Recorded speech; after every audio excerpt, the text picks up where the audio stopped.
চতুর্থ টি-টোয়েন্টিতে আবারও লজ্জার রেকর্ড গড়লেন অধিনায়ক নাজমুল হোসেন শান্ত।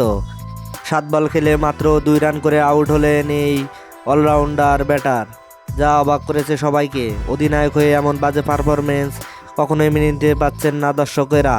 এদিকে সাকিব আল হাসানও তেমন পারফরমেন্স করতে পারলেন না। অনেকদিন পর মাঠে ফিরেই তিনিও আউট হয়েছেন 3 বলে 1 রান করে। এদিকে নাজমুল হোসেন শান্তকে অধিনায়ক থেকে সরে দাঁড়ানোর জন্য অনেকেই জোর গুঞ্জন উঠেছে। তবে নাজমুল হোসেন শান্ত কি অধিনায়কত্ব ছাড়বেন? অধিনায়কত্ব না ছাড়লেও ভালো পারফরমেন্স কখনো করতে পারবে না নাজমুল হোসেন শান্ত। নাজমুল হোসেন শান্তকে বলা হয় ভবিষ্যৎ স্টার, কিন্তু প্রত্যেকটা ম্যাচেই সে বাজে পারফরমেন্স করছে। এই পারফরমেন্স নিয়ে বিশ্বকাপে কেমন করবে তা অনেকের প্রশ্ন। তবে নাজমুল হোসেন শান্ত তার চরিত্রে অটল। সে বলেছে, আমি অবশ্যই আবার কামব্যাক করব। জিম্বাবুয়ে সিরিজের প্রত্যেকটা ম্যাচে খারাপ পারফরমেন্স করছেন নাজমুল হোসেন শান্ত, কিন্তু তবুও তাকে প্রত্যেকটা ম্যাচে নামানো হচ্ছে। এটা অনেকেরই কাছে অনেক কৌতূহল মনে হলেও বিসিবির কাছেই ঠিক। তার কারণ নাজমুল হোসেন শান্ত অধিনায়ক, তাই তো তাকে বারবার ম্যাচে সুযোগ দেওয়া হচ্ছে।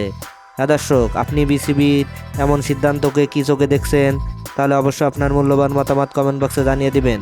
ধন্যবাদ। আল্লাহ হাফেজ।